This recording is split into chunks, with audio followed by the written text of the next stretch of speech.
So, JC, also known as Exit the Matrix, or at Jor Writer, you have a lot of real. I've been watching your tweets for a long time now, and they're really, really trippy to hear about. You're talking about being an avatar that came willingly into the Matrix to help those of Source or starseeds, whatever you want to call them, to be able to get out or to become empowered. And this matrix that we're in, controlled by pretty much malevolent entities. I don't know, did you hear much of the space I did yesterday with Bridget? I listened to some of it, and I want to go back and study more. It was very detailed areas that I had not gotten into myself that I want to know more about. Yeah, so Bridget is, she has between life memories. And so she has memories of working for the quote unquote light side. And her job was as an investigator of matrix points of interest. So what she would do is, if an event occurred that skewed the system in ways that they didn't want, she would have to go and investigate its origin. And she would do that by being able, so she had a light body up there, and then she would be able to be inserted into any body and then work to patch up or investigate that source of that. And she eventually, to put it short, was able to level up, and then from a higher level inserted herself back into the matrix. And that there's not a lot of information on, you know, how that happens specifically, but you or somebody else who has memories of being an avatar or knowledge of being an avatar. Yes. And you did it with the same purpose in mind. Yes, but I put myself through a firewall before I sat down into the position I needed to be in to insert myself. So the firewall. What do you mean a firewall? Well, it's a very bright energy field that I had to physically walk through. So we in the neutral space, in the base reality where we all come from, all the dimensions that you see split out here are all unified there. So you have a physical reality, but you have an astral reality, but you're not split. Your selves are not split like they are here. You're literally got like dissociative identity disorder going on in this realm. But so that's like in esoteric terms, that's like you have an astral body, then you have a mind body, and then a causal body, and so on. And those are all disassociated. Yeah, right now. They can operate independently of each other. If you start to learn to astral project, then you're actually unifying your physical and astral selves. Every time you unify a self, it makes all the other your overall power higher. But any disassociation weakens all the bodies progressively. Right. And so I was watching this. So weak that they really can't even do anything. Yeah. And that's what that's like their main mechanism of control. Because if you're integrated on all those levels, then you're not only impossible to control, but then you'll be able to be a code writer of the Matrix and rewrite the code of every NPC from the bottom all the way to the top. Yeah, and I mean, you're talking about ultimate power. They are completely obsessed with predicting everything down to the nth degree. Without their ability to predict what's going to happen the next day, they really go crazy. The lower the level of the NPC, the more they can't handle that. They need to know, they need to predict everything. Starseed doesn't operate that way. We can pull from source whatever we want. It could be totally original material, never before seen all of creation. We can pull that out at any moment. And that's totally scary to them. So we can totally mess up their day. I'd be scared if I was them. We can very much mess up our day. But when one starseed seeds another starseed being spontaneous, that actually energizes them and makes them feel, oh, that's cool. I feel a little bit freer just seeing that. So that's how you know if you're a starseed or NPC is one way is you You can you know if that bothers you or not, Or or energy. You know what I mean? yeah, or if it gives you energy, like this conversation now, right? I'm stoked. I'm happy to have it. Uh, I'm and happy to yeah, be able to like pull so. original energy out, because when I go out into public, I have to deal with NPCs, and they sit there looking at me terrified that I'm going to do something unexpected. And that's how I have to walk around my day. Is they turn and they all look at me when I enter the room, and they're all terrified I'm about to do something unexpected. So I tell them they're very good telepathically. They're far better than starseeds are. So I just calm them down. I said, no, I'm just going to do this one thing, and I'm going to leave. So I reassure them, what I'm doing. And so when you do something that's spontaneous in their presence, does that do something negative to their energy field, or is uh, it just like a visceral reaction that they just have against it? yeah, well, sometimes they'll run out of the room, or they'll they'll just Really?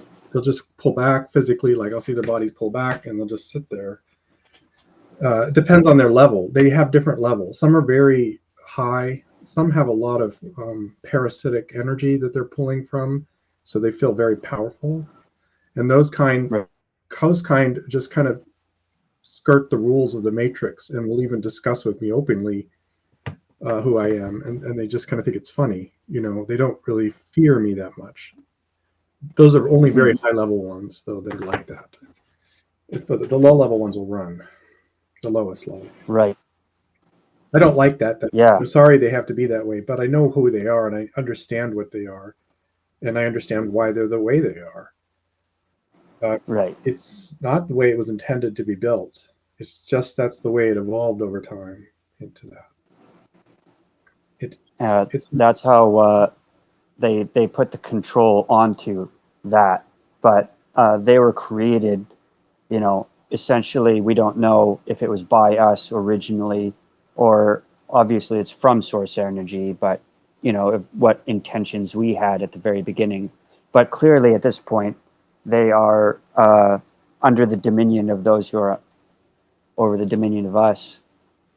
And I, when I think about NPCs, I'm reminded of that scene from The Matrix where Neo's in that train station uh-huh. and there's the Yes. Indian couple with the little kid, and they're having a conversation, and it's very evident that this guy was a high-level NPC computer program who is an architect of some nature, and he wanted to get out because in the storyline, who knows how far that goes to reality, but there was a need to basically erase him because he didn't have a purpose anymore, and if you don't have a purpose, then you get erased, and he was trying to get away. That's not really the what really struck me. What really struck me is like, okay, end of the day, there's still like entities. There's still a person that you're talking to, right? Yeah, I mean, like, what do I think of them? Like, how do I judge them? I don't treat them like starseeds, in the sense, like, I don't have the same level of compassion for them, but I do treat Sure. them with respect and kind. In fact, I'll go out of my way to be very overly kind and give them plenty of chances. But I think in the end, that just, it maybe actually tortures them more when I do that. But I'm just trying to Oh, really? be on the, you know, always trying to at least appear I'm on the right. I'm being as gracious as possible with them. Um, so Well, we're jumping pretty far ahead, yeah, I was right? just going to I've read start a my lot of story as to how I got to priests and this stuff point. like that. Yeah, how I got to this Yeah, like how did you get here, man? What happened? point. What's your origin story? You have to unravel a lot, especially when you studied as much religion and physics and psychology that I have, because I used to teach at UCLA physics classes. So I was a graduate student there, and that's what I did. I also spent a lot of time studying just everything. And sort of what prompted that was I had a series of very strange events occur when I was about, my whole life. Weird things just kept coming to me, like someone from the Air Force came to stay with us. Um, can you still hear me? Because the screen went. Okay, yeah. So and Yeah. I'm standing on the sidewalk with this guy, and I'm like 7 years old, and I tell him about this movie I saw with extraterrestrial children, and he turns to me and says, "I just got out of the Air Force. My job was to guard extraterrestrial craft, and the aliens look like children." And he's telling us my mother's gone looking for my sister to pick her up, and he's telling me this to me. Some guy who's just gotten 8 years in the Air Force just got out, telling me about, and I'm asking him about the description, and he's telling me about it. And then when my mom comes back, he just completely shuts up. He doesn't talk, like hardly ever. In fact, that's the only time I remember he really ever talked to me. So weird stuff like that happened all the time. And then, yeah. So straight up, there's military involvement from a young age, right? Yeah, and that didn't end there. I worked on a business with 𝗶𝘁𝗶𝘁𝗲. He was my boss, actually. And what? Yeah, I know. Holy shit! It's crazy. Here we go. I'm actually in a Netflix documentary. I saw myself in one of those UFO documentaries because someone happened to be shooting a video of us when I was having one of my conferences with us. I didn't know anybody had done that. And it ends up in a documentary. It's like years later. I can't remember the exact thing, but I did tell my family, "Hey, look here, you'll see me on Netflix." Oh, so 𝗶𝘁𝗶𝘁𝗲, what's the deal with him? Is he like a stooge? Did they set him up with like limited access so that he would come out and then they could direct the message? Because it's all about reality perception, right? So, well, I mean, a large part of me. I completely trust George Knapp's opinion on the matter because it jives with his own. Refresh me. Well, no, that he's real, that the story happened. It's just not clear how much of it was manipulated. If the whole thing wasn't just manipulated, I trust Bob was completely honest. But yeah, I believe that too. If he wasn't a stooge without, he didn't know he was. Yes. Yeah. So I think there was some degree of him being used at some level of reality, and it could be. There's many hierarchical levels of hierarchy within extraterrestrial intelligence, and then you have outside the matrix operating as well. So if outside the matrix, or let's say Galactic Federation or someone more powerful, decided we're going to let Bob tell this story, then it wouldn't matter who tried to kill or stop Bob, they could never do it. And they did try to kill Bob many times. He had bullet holes in his car because they shot at him. But if someone obviously at a very high level, when I mean at a high level, I mean higher dimensional level. Yes. Decided that Bob needed. And so in retrospect, that happened. It had to happen, or they would have killed him. Right, I understand. So what about the military? Sure. There's a little bit of an echo. I don't know if you hear that, but the big thing about the military is you have to understand that, of course, there are a lot of NPCs in there, and NPCs are interdimensional entities, and that interdimensional entities, those same NPCs are the ones operating the craft, and they can flip out from one body and go into another. So you could have an airman standing on the ground looking up at an alien craft or whatever hovering in the ground, and then the alien could go into the airman and the airman could go into the aliens. So you're talking about one group in the sense. Right. You're talking about I was wondering this a while ago. That's crazy that you said that, because I was like, okay, where we have all of these like abductions going on and people see these grays going in, and I don't know, you read about their interactions with them, and then you understand the whole NPC nature. And I thought, I wonder if all of them go to sleep and then they astral project into gray bodies. But what you're saying is basically it's that, but more complex. They're able to do it at will. So they don't have to sleep. Okay. Yeah. Whoa. And some are more powerful than others. Okay. Yes. There's higher. See, if the problem is if you're going to deal with something higher dimensional, I don't know what other word to put it in, but they have a better ability to predict and control things than someone at a lower dimensional level, right? So those are the levels. Yeah. In a sense, all the NPCs are at different levels like that, but I wouldn't call them dimensional. They're just, some are better at controlling reality than others. Some are better at predicting reality than others. So that would be their level. You could assign a level to one of these beings, 1 to 10, and then that would be basically based in control. Okay.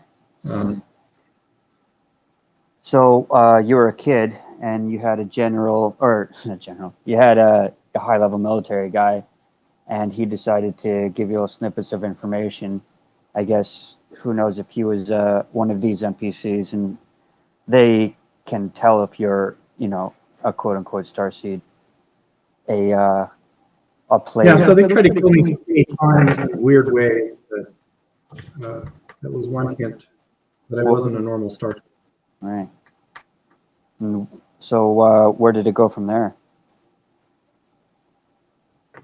So I'm very religious in a sense, like more mystical, spiritual. I used to hang out at a self-realization fellowship monastery all the time from the age of 8 going forward. I would hang out there and collect the books, and I'd read the books, and I'd do the meditations and go on all the retreats and hang out with the monks. And that's what I did for up till, I don't know, 25. That's basically a lot of what I was doing. But I never got like a clear message I should become a monk, and I didn't never figure that out, why not, until later. And so I stopped going to college when I was around 20, and I just rented a room and was working as a computer programmer for a company in Carmel Valley. And the room happened to be occupied by a Tibetan Lama before I went in there, before I was the next occupant in there. And I set up a meditation area, and I'd meditate for several hours a day, and let sleep and work, and basically that's it. And one day I'm in my room and I feel very weak, faint, and not sure what's wrong. I collapse onto my bed, and I wake up in the astral. So I'm about 20 years old, and I wake up in the astral, hovering above my dead body. And the first thought that comes to my mind is, oh, this is cool. And I zoom in on the molecules in the wall, and I can see the atoms and the electrons going around. And as a scientist, it seemed really interesting to me. Finally get to see what you're studying.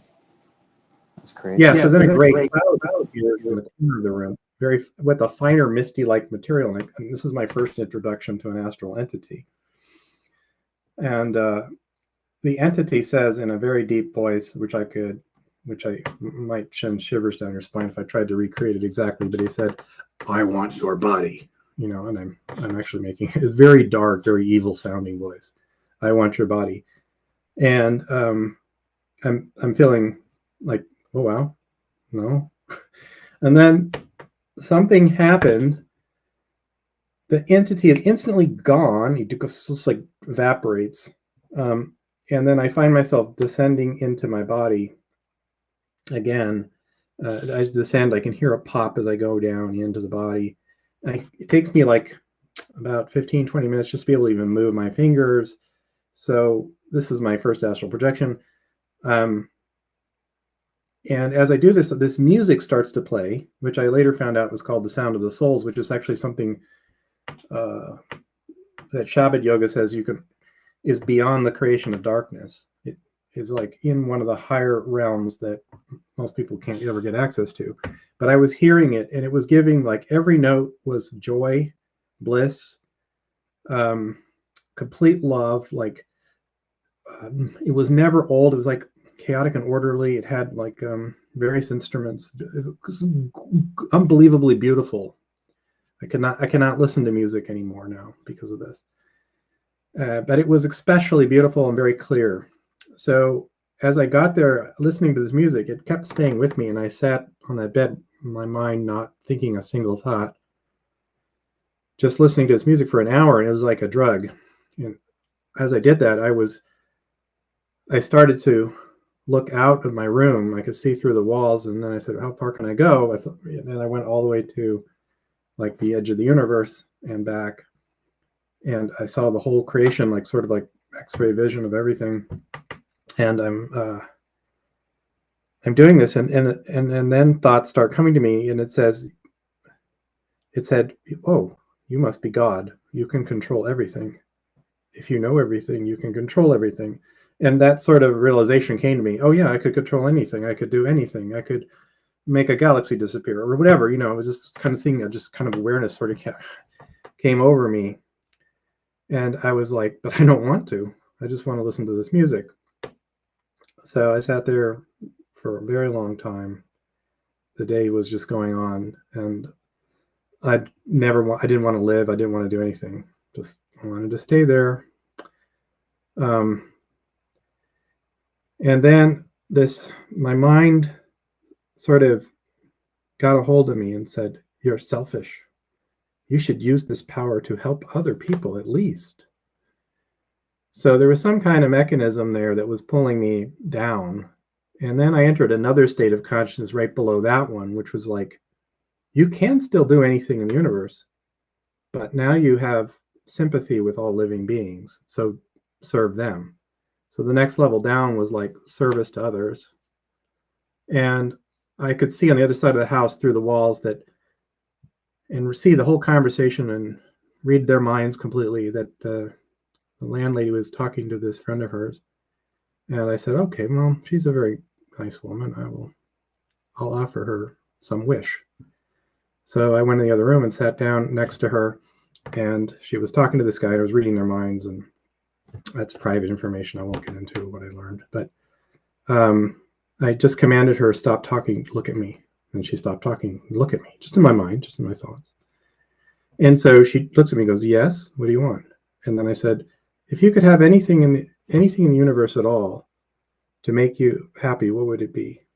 And she turns to me and she goes, she thinks about it, like, seriously. And she goes, "You know what? There's nothing I want. I'm completely content." And their answer was like a ball of joy inside of my heart. It's like, I looked at her and go, "I know exactly what you mean." And so then I left. I felt like I had done my duty. And I went in the other room, and just the music slowly faded, because I said, if I listen to this music, I'll just die. So I just said, we got to stop this. I'll never be able to continue my life. What's my purpose here? What is my purpose here? Anyway, so that wasn't the end of it. The next day, I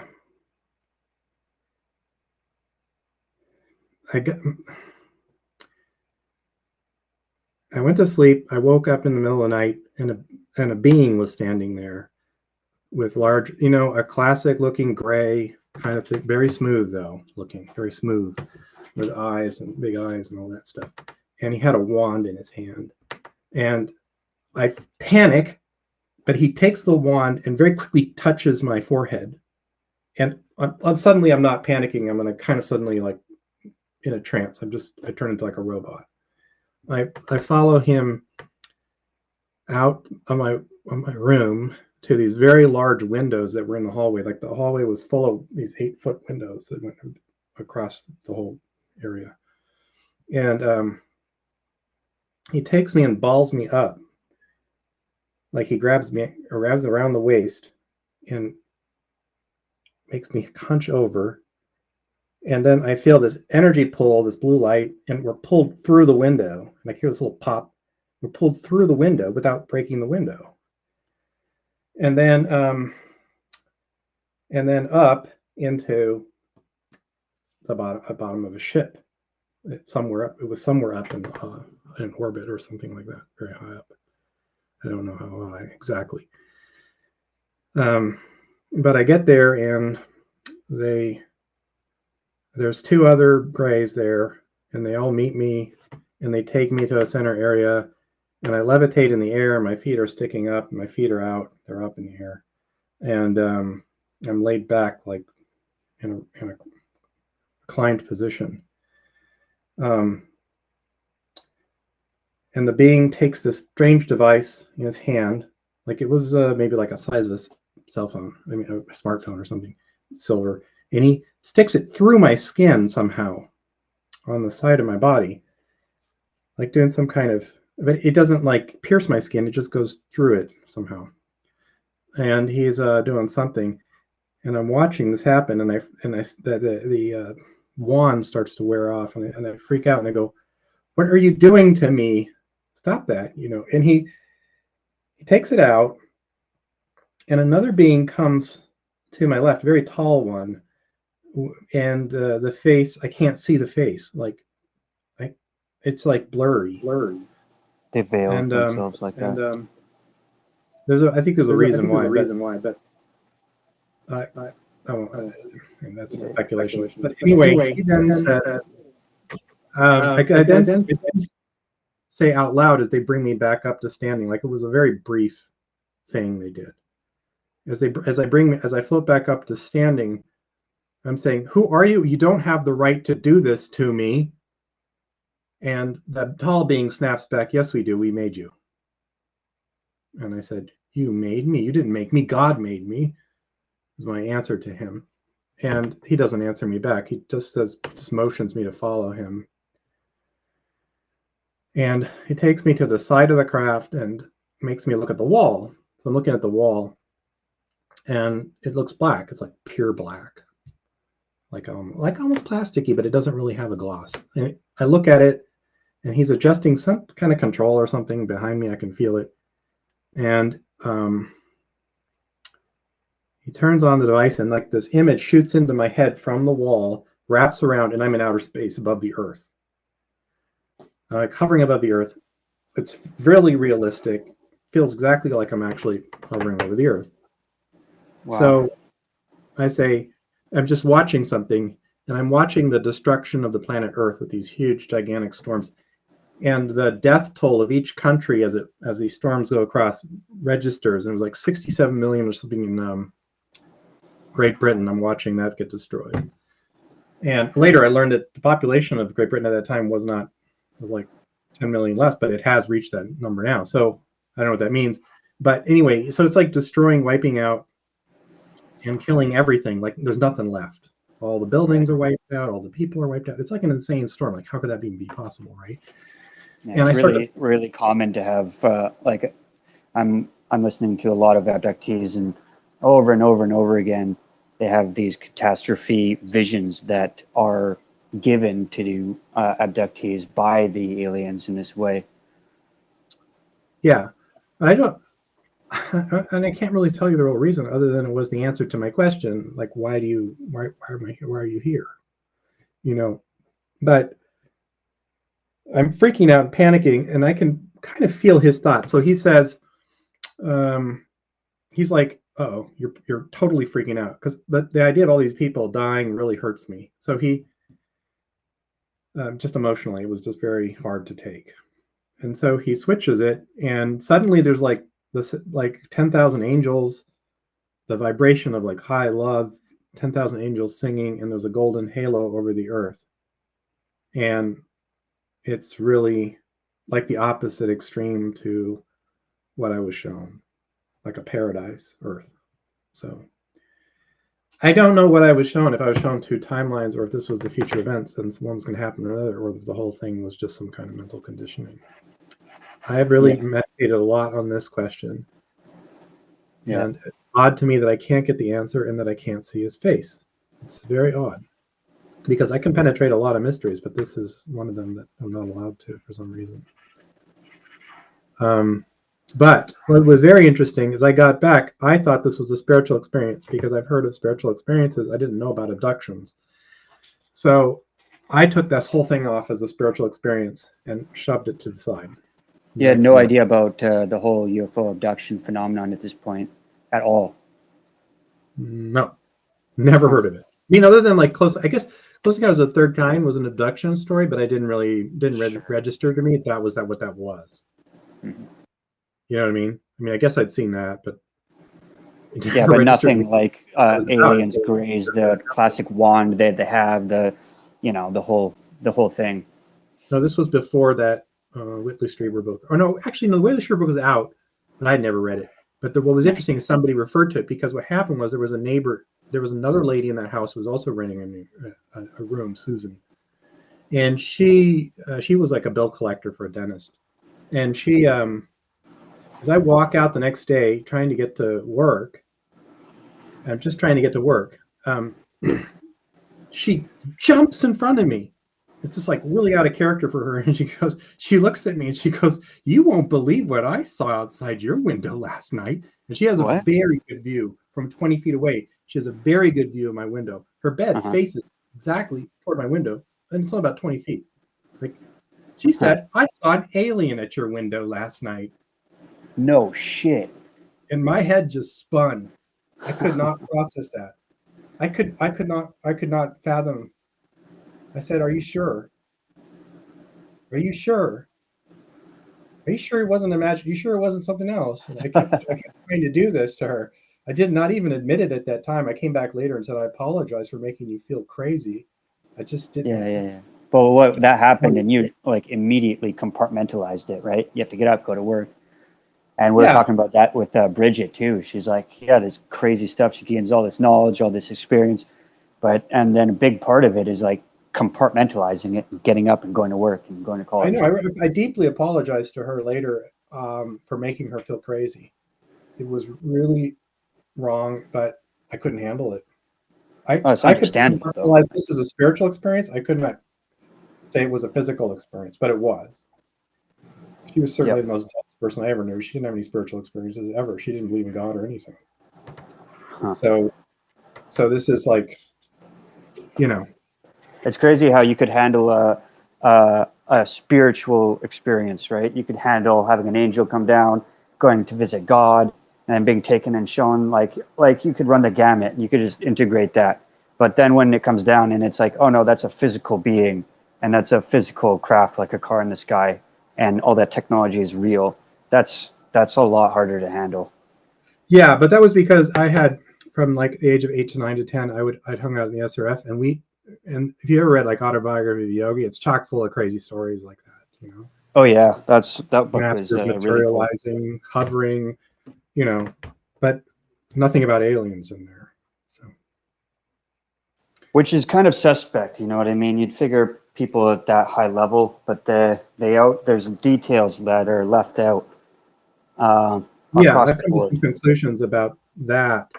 I realize now that organization was infiltrated by NPCs who sit there and become monks and pretend that they're, I'm not saying they all are, but most of them are. I understand. They actually sit there, meditate, and they can't even achieve liberation because they can't leave the matrix. Can they upgrade their abilities though? Their whole life in that position just to be able to slander. The opportunity to starseed comes. There's so many starseeds that are attracted to those kind of organizations, and they're just there as gatekeepers to slander anybody who strays off the sort of misdirection. It's a very subtle deception. Mm-hmm. I mean, I just have so many stories now after writing my book of people who have left, were monks there, left. They never found they never got into samadhi or any of the states that were promised to them. I mean, I got some really high names on my list of that in that organization, people who knew Yogananda, had been there a long time. They read my book. They did the techniques that I got from 𝗓𝘁𝗶𝘁𝗶 by reading his 22 commentaries and compiling it all together and testing it all and put it in that book because I fixed the problems that they were, the little mistakes that they had inserted in there. I fixed them. And I had monks who were veterans of that and had left. And sometimes in their 60s, they left, or later on in life, because they were not getting anywhere. And they read my book and they went into samadhi. So there's the proof right there that organization was infiltrated. And yeah, I mean, it's pretty crazy how much the Matrix doesn't want you to find the exit. I mean, that's the whole thing. If you find the exit and everybody exits, then the program can shut down because it's powered by source energy, and source energy comes from each starseed. So as long as there's one starseed in the entire universe, the Matrix program cannot end. Right? I mean, it would be severely hampered, but it would still continue. So, yeah. Maybe I'm making a little bit of a leap there, but is there anything you need to ask about that particular conclusion? I was just going to walk outside and I turned off my Wi-Fi and then you popped off. So I didn't hear the last 2 minutes, I'm afraid. Oh, Uh, oh no. yeah, Okay. the I last mean, thing I heard was I was just saying that the Matrix is, you know, it's infiltrating every religion. So what'll happen is what I found out yes, is yes, an avatar will come in and they'll put another dispensation of the truth out there, like how do you exit the Matrix? And they can't right, stop it because it's higher dimensional energy coming in to force that to happen. But they'll keep doing things like trying to kill the avatar or distract the avatar. They'll throw everything they can at the avatar to prevent them from dispensing the truth about how to exit the Matrix. But they'll find themselves to be powerless. So in my case, what they do is they just watch me like a hawk, um, and look for ways or try to come up with ways to hurt me. And right. that's what they do. And that's what they do with avatars. But what happens is once the avatars dawn, they just come in and get NPCs to make it an organization, mess it all up, and corrupt it somehow. Yep. So that's all. Yeah, that's my understanding of it. Is like I was researching, every text. You could see how all the major religions are obviously corrupted at the highest level.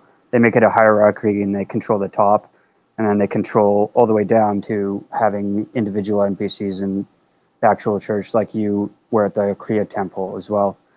And as well as that, they also have ancient psyop techniques, like looking through all of these ancient documents that you are undoubtedly more familiar with me than. And it's like, 80% truth, 20% misdirection or straight up lies. And you can, once you start doing energy work, which is something I would like to get into, is because nobody talks about energy. How about how to gain it, how to move it, and that's the real thing, right? Is like you said, an avatar will come in and they'll have dispensations of this divine knowledge of, you can't really tell people back then they're in a matrix. They would have no clue how to interpret it, but they'll tell them ways of being able to upgrade themselves, right? Yeah. And correct knowledge at the correct time, probably. But yeah, I mean, it's really distorted, and you have to parse out the truth from the bullshit. Yeah. There are several, like I could go through what are the major ways they misdirect you from the exit, but that's pretty much the main game. Like people want to ask, well, why are they siphoning our energy? Why are they torturing us? Right? Because remote viewers see people being tortured all the time. Like, why do they capture souls and then torture the souls? That makes no sense. Well, it does if you understand MK Ultra. Yeah. Whereas in the creation of light, you create beings, that's a joyous thing, but if you create things in the creation of darkness, it's done like an MK Ultra experiment. You're going to torture them to get to get a disassociated entity out so that you can do what you want with that disassociated entity. You can use it to power maybe a weapon, or make another being to serve you from that, or there's endless possibilities with what you can do with source energy. It's literally electromagnetic energy, Yeah. but it's also got consciousness mixed in there. It's got a lot of power to it. So they want that source energy to make stuff because they don't have any ability to get it themselves. They need it, and they need us, and they need us in a controlled state. And yeah, I think like it's no mystery the MK Ultra stuff, and then you also have what they do in underground military bases. Like there's this guy called Nicholas, and I listened to him on the Imagination podcast, and he was talking about being pulled in by a Time Lord when he was a little kid, and Oh, then right. they would put him in a clone. Yeah, and his first encounter was with a Time Lord who showed him a portal, and he was like, "Oh yeah," started talking about the portal, and he said, "I was a little kid. I didn't care about what he was saying." He's like, "You have a portal," and eventually jumped in the portal, and then relived 2 years of his previous life in World War I, I believe, could be two, but I think one, where and then he died. He got killed, and then he was in his astral body outside, and he said, "I immediately understood." It's like, "Oh, this is a sacrifice. This is a sacrifice for Lucifer. I don't know why I tripped up on that name. There's a sacrifice for Lucifer." And then he had memories of being put into these clone bodies in an underground military base, and how they do it with that technology that they have is on a different level than our current understanding of how the military does it. They have the ability to put these little kids in clone bodies. They have aliens, and they have these creatures underneath. They put him in a cage with wolves, like just a regular wolf, and the wolf would kill him over and over again. And they did that until he became like a wolf, like totally dehumanized. And then the wolf mother adopted him, basically, he said. And this was one part of it. And then he recounts other things where they would create other disassociated personalities that then would have abilities associated with that.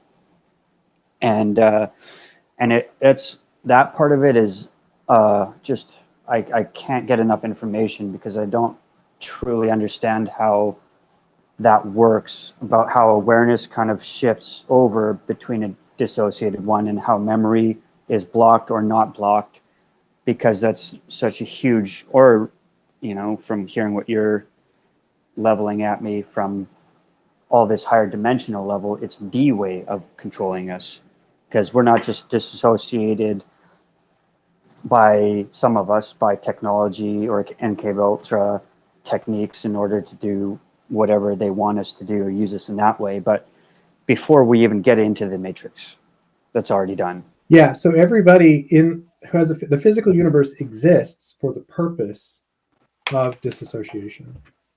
It's actually a prison reality. It exists so that you could. Otherwise, you'd have the astral and the physical together in one place, right? But that would be source. That you're talking about source reality, where they're all together. So this is where they separated everything to experience that limitation. I don't know whose idea it was to originally do that, but I don't think it was nefarious at first.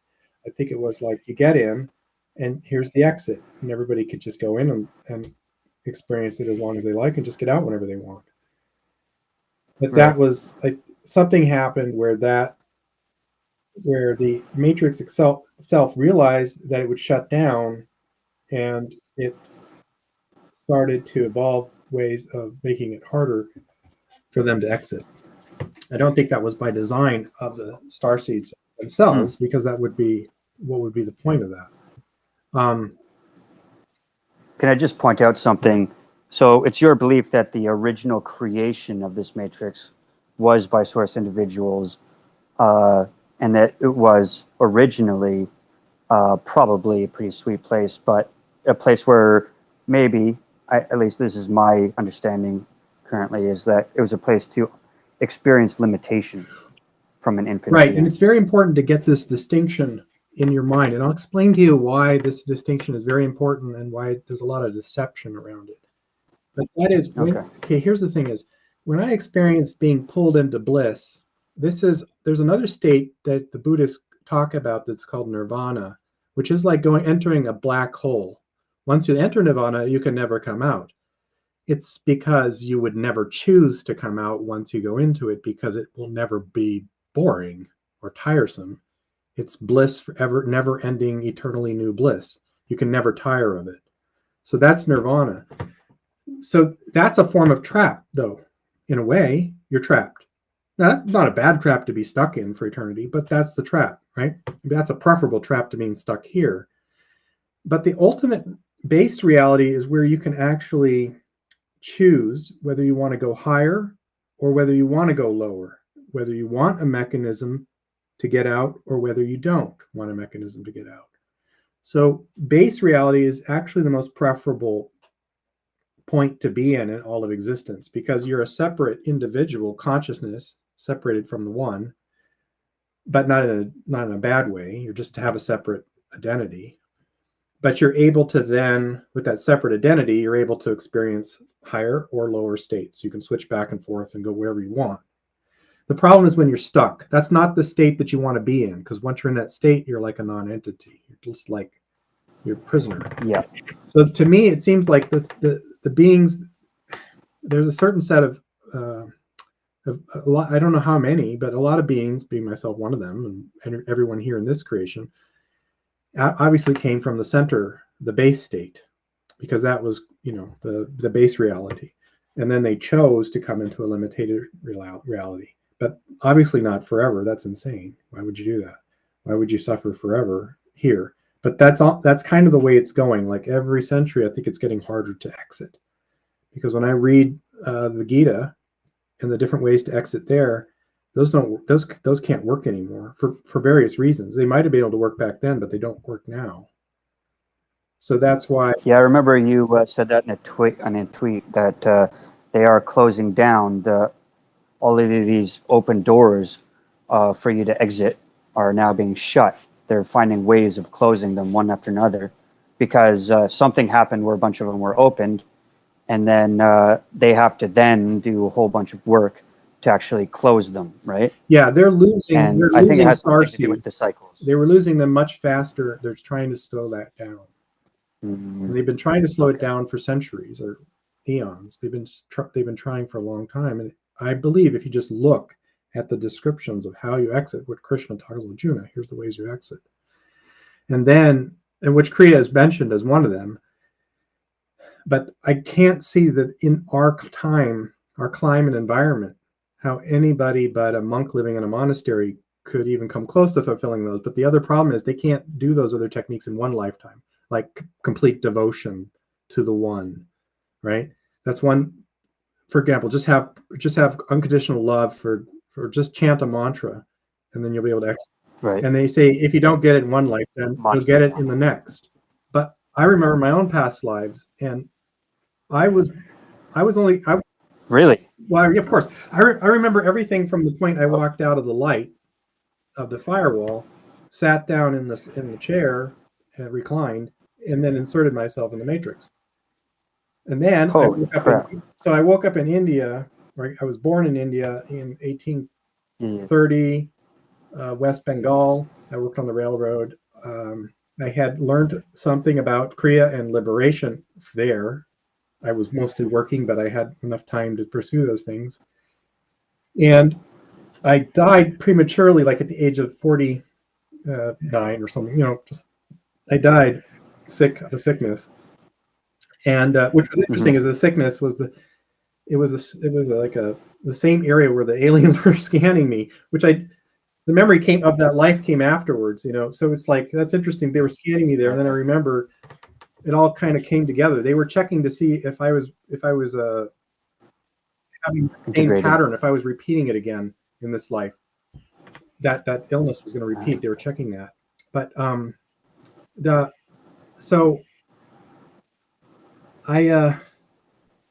then died, and I was born in 1890, Austria, and I worked at an arms manufacturer there. And then during World War II, they took me and made me work on the rockets, the Bell, which we called it the Bell, the Glock.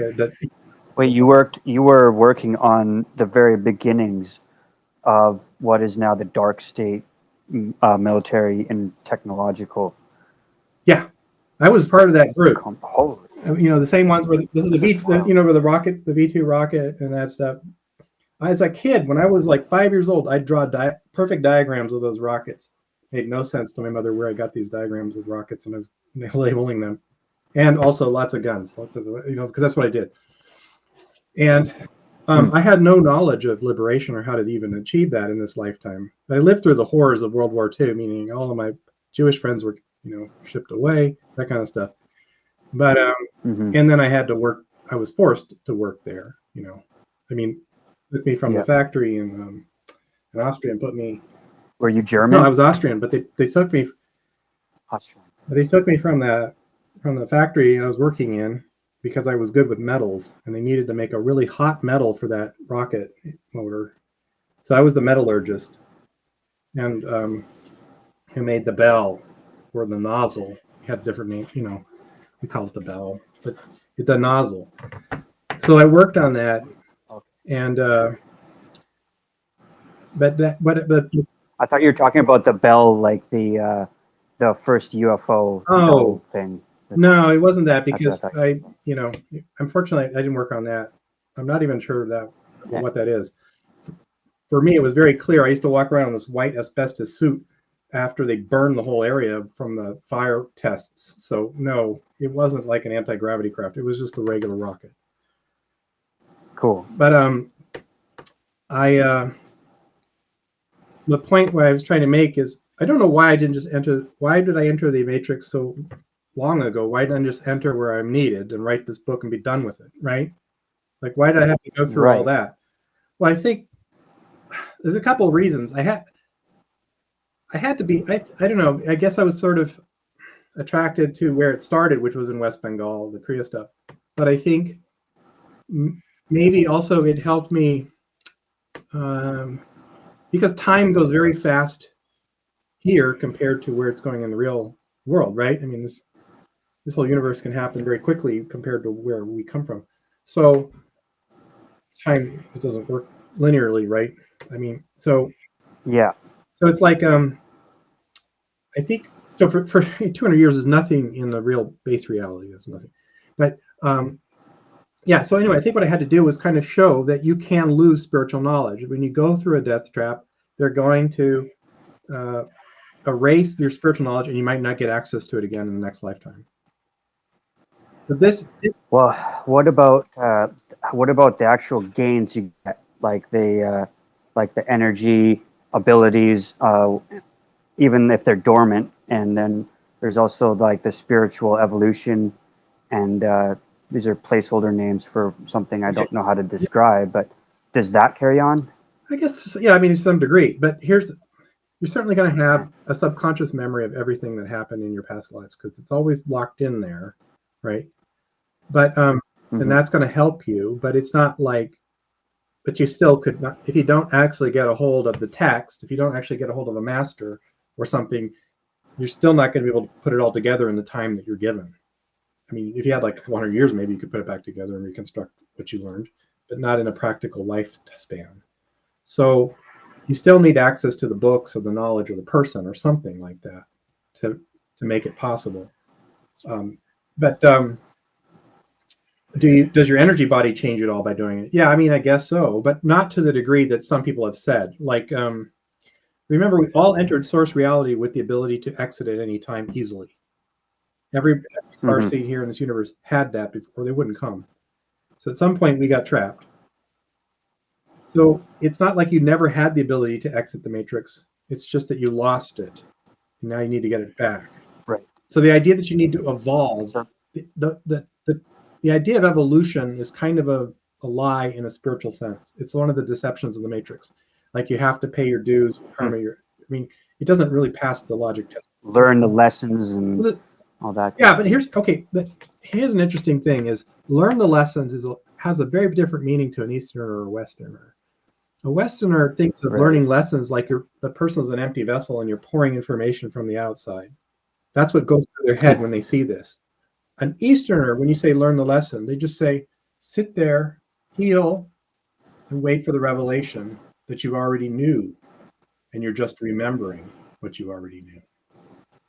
So that's the learning that you have to do. It's not like you're filling information from the outside. You're calming down so you can remember what you already knew and have that aha moment. And that's the game. That's real learning, is when you have the aha moment that you always knew that. So there's a lot of...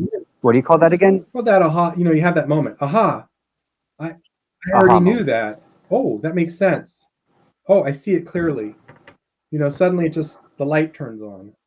That's real learning. That's just, but it's remembering. It's not like you're filling from the outside. It's just, you're getting your memory back by healing the disassociation you had. Dissociative identity disorder in psychology, we all have all starseeds have, not NPCs, but all starseeds have dissociative identity disorder. Like, literally, that psychological disorder, they all have it. And they're walking with that. So when you can sit back, you can do something to heal it, like relaxation, yoga, anything that a psychologist would recommend for healing that issue, would work on any starseed to give them revelations about who they are. Like just go to a regular psychologist, but of course they won't believe you if you say, I'm trying to bring together my dissociated astral and physical selves. They'll think you're insane, right? But yet, Freud said the royal way to, I can't remember the exact quote, but the royal dream analysis or bringing the subconscious mind together with the conscious mind is the royal, road of psychology. So the subconscious mind is like the astral because it's going on. It's just the other you, right?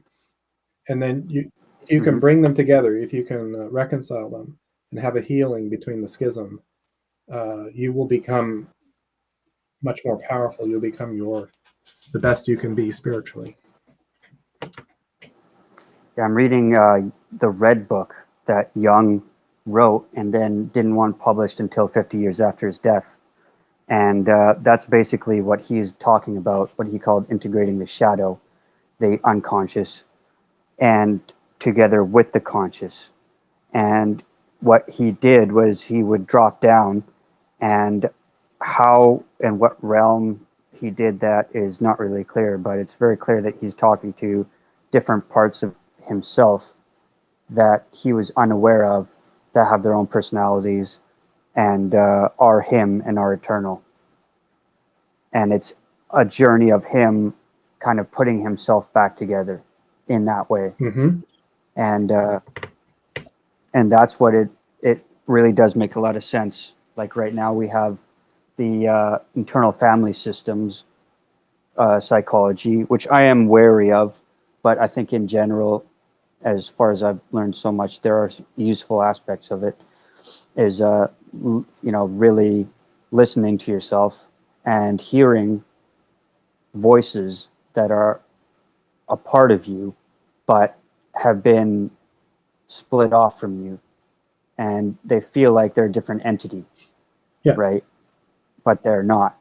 And you could easily see how there are ways of manipulating that, inserting false personalities that you could then integrate and having problems there, or having false voices. And that could be, the technology to do that is very simple for them. So there's interference there. Everywhere you look, there's interference. But the more interference you get, you're going in the right direction. Yeah. So if you on the spiritual path, this problem, I saw it all the time. In fact, I lost a friend to suicide, which is one of the reasons I wrote the book. Was he wanted to find? I'm sorry. Yeah, he wanted to find God, and he was getting nowhere with the of course, the corrupted techniques. So I wrote the uncorrupted techniques and spent years researching it for him. I did it for him, actually, posthumously. He died. What was his name? Dan. Dan. It was called Dan. But I did it. Okay. I did it for Dan, and just sorry he didn't get to live to to use it. But well, he was probably been reinserted by now. Could be down the street for all you know. Yeah. But if we get this out, and we actually see, here's the thing: is I was talking to Bridget, and she has these between life memories, and then underground military base memory, and then non-human intelligence memories. And she has this knowledge that she actually knows for a fact that we are going through a great awakening right now, that she chose to come back. She leveled up to a level above the control system, which is the light-dark control matrix that controls the narrative steering of this reality. And she leveled up outside of that and then chose to come back into it with the knowledge that we're going through right now is a great awakening. Yeah. And that what is happening now is we're going to get a lot more energy, and we're going to get a lot more power. And what she is, so she was actually part of Project Looking Glass. And so they tried to put her in that machine, but she had internal knowledge that she didn't want any side to get. Like, she pushed that really, really deep down. And she went in and did something electric to the machine. It wouldn't work.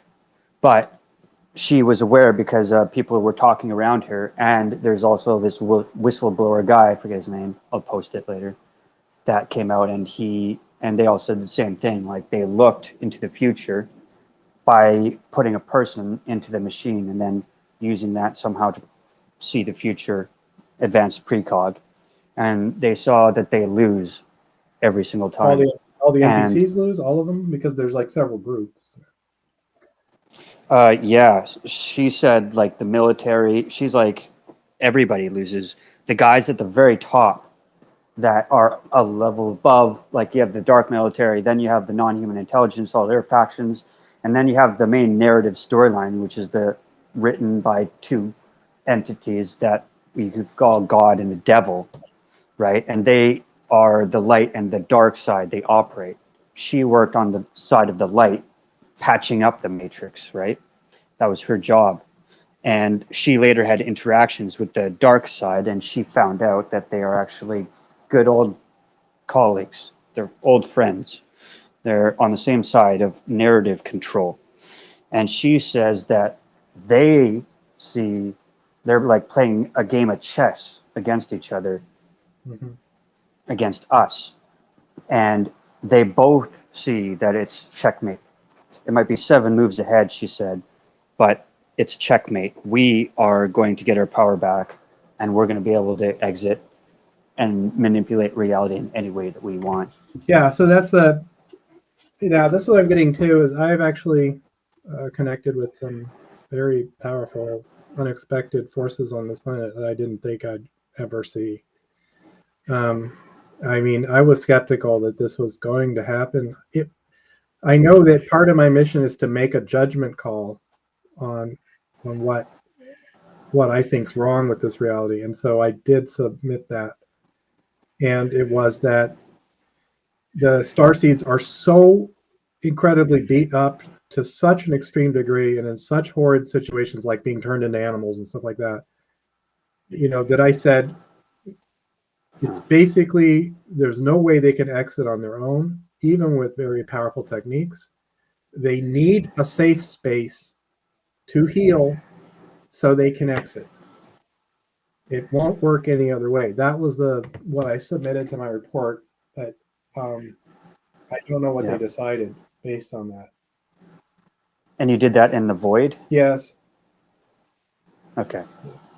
So you go there in the void, and then you get to interface with other beings that don't necessarily have to enter the matrix in order to contact you, or are they in the matrix but at a different level? No, they constantly monitor me in the matrix, so it's very easy to communicate with them. But yes, I do it in meditation in the void, because I can more clearly understand everything going on. If they have a response, I'll be able to instantly get it.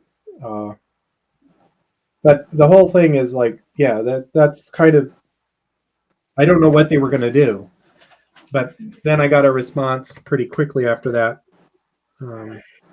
that they were going to send in, and they demonstrated to me in a very surprising fashion that they were going to send in an incredible amount of high vibrational energy that would flip the planet and bring the dark forces to their knees, I guess, or the dark and the light, whatever, the two sides would bring them to their knees. But I didn't understand exactly how that would play out, but I understood from the demonstration, because the vibration was demonstrated to me. Here's the vibration we're sending. It was an overwhelming love vibration that reminded me of home, and I had forgotten about it. And that's what they're going to send in, and it's more powerful than any weapon you can possibly conceive of. It's more powerful than that. I thought it was going to be some kind of battle or something, but it's going to be a vibrational. It's going to be a vibration that takes down, it just strips them of their power completely, and puts the power back into the hands of the starseeds. I don't know if it's going to be instantaneous healing, but it'll be a safe space. It'll create I imagine it'll be really, really, really intense. it is a very, From the sounds. very intense feeling. Yes, it's Wow. it's way like if you've ever been in love or something, but multiply that times 1,000 or something like that. It's about the explanation I can give you. Like if you, I don't know if you've ever been in love, but if you have, now multiply that times 1,000 and give that to everybody across the planet, forever. You know. Whoa. Yeah. And so, I imagine that using whatever techniques you can in order to prepare yourself for that, you know, have your energy channels open and running and cleared to the best of your ability. When you first feel it, you might recoil from it because it is very strong, but don't. Embrace it. Go with it. Right. It'll become familiar after a while. And so you were talking before about like, okay, shut her down. You know what I mean? Like, okay, that's it. Yeah, that was but what my attitude really was. That was in my report to them. And then they came back just last week and said no. Just last week? Yeah. They said, no, we're doing this.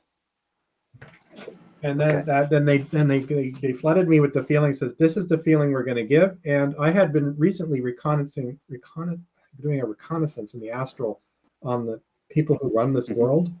And my guide took me to them, and they were hiding in the shadows. So I asked what they're hiding from. And when I came to talk to the avatar, who was one of their representatives here, I asked them, what are they hiding from? They said they're hiding from me because of that love vibration. They won't be able to handle it. They don't know what to do. They're hiding, they're running. So that's...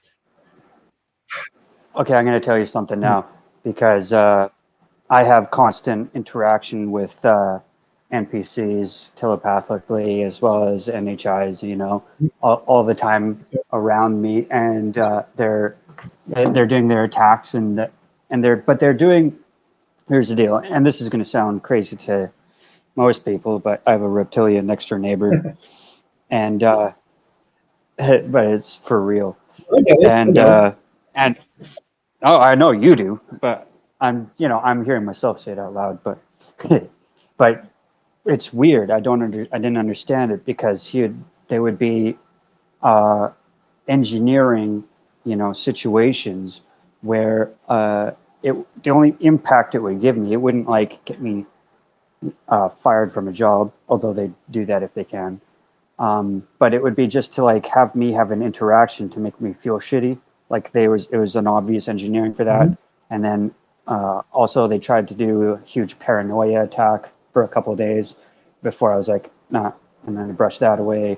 Constant, how they would insert a thought and then an emotion right after that, and then to get you to kind of buy into that. And I'm like, okay, fine, but they're not doing this manipulation to stop me from a certain path of knowledge, or you know what I mean, or anything like substantial.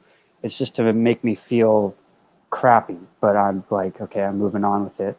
But there's incredible powerful forces, or they're expending resources to do that, for me. And I'm like, why? I couldn't figure it out. But if that is what's happening, that's what's coming, then if that love hits and I'm in such a lower level state vibrationally that I recoil from it too much or recoil from it at all, then I don't get that energy. And then if I don't get that energy, then I'm one less problem for them to have to deal with or have retribution from. Yeah, it's a game. Does that make sense? Yeah, it's a game of vibration. They have to keep you within a certain vibrational range, or you'll start to leave their sphere. They can't use your energy anymore. So it's important to keep everybody in a certain vibrational range for the dark forces. So when you experience something really high, you're going to get kickback from the reptilians or whatever dark forces. They're going to kick back and do stupid stuff like that. Like this, it looks like, why are you doing that? It's so silly. It's so trivial. But the whole matrix, the whole matrix rests on them these droves of basically dark entities everywhere, even your neighbor, in the astral form, for them to do this dark magic against you, bringing your vibration down or whatever. You're just arranging weird situations. It's all, the whole entire universe is reliant on that nonsense. Or the matrix, it's everything. or the matrix will end and they will die. But people wonder why they do it with such, why are they so obsessed with it, right?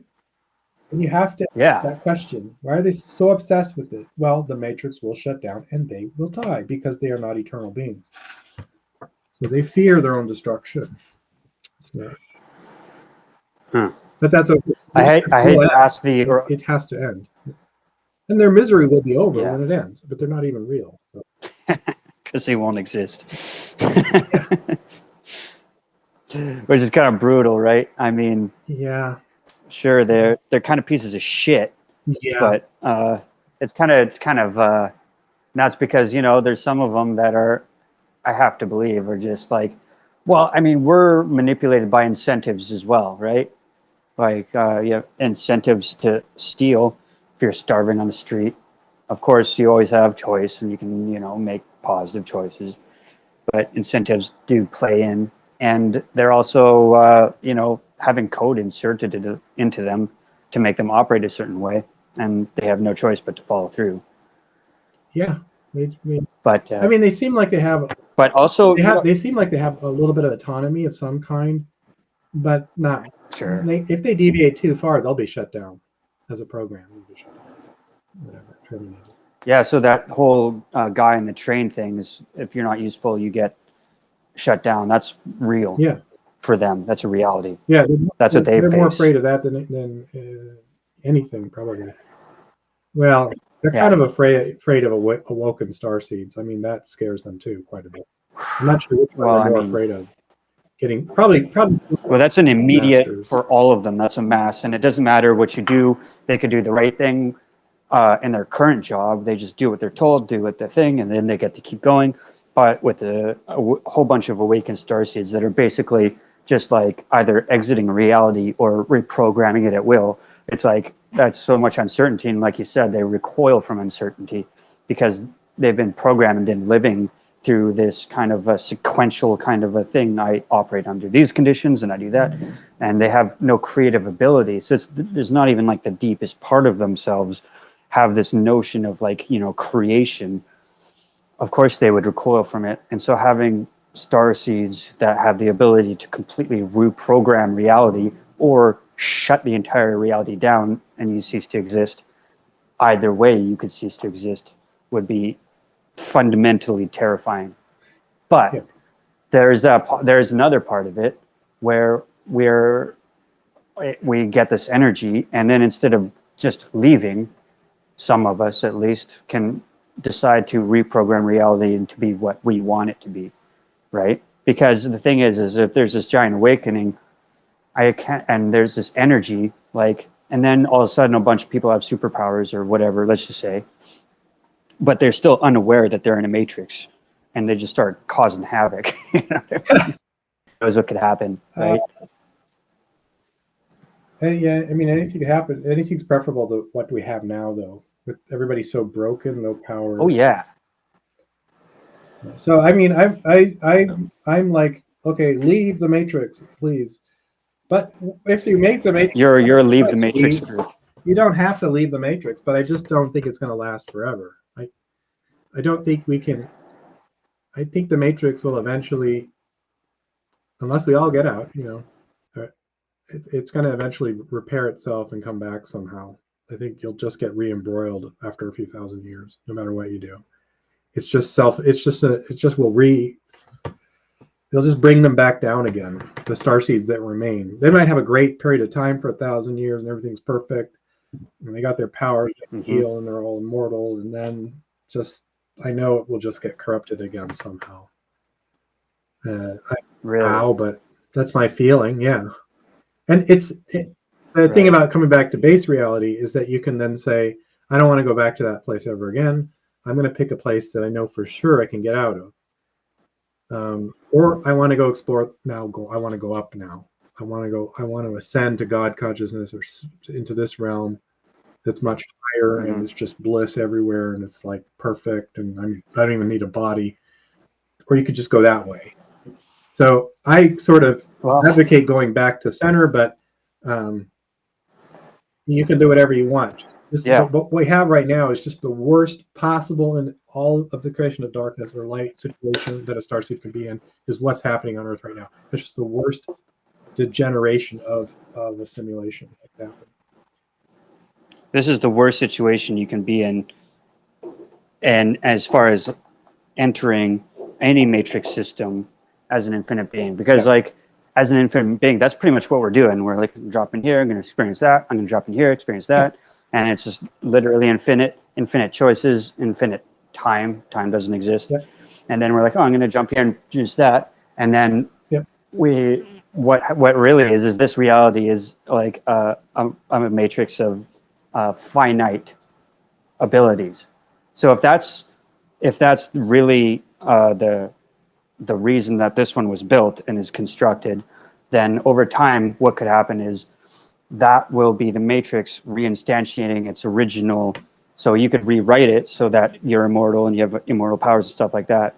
But it's this reality matrix is made for limitation, so they can experience limitation. So eventually it'll just go right back to limitation. And then you have these NPCs who are various levels, and their hierarchy goes very high up, which is frightening, and they know their existence. So they're obviously going to exploit this at some point in time.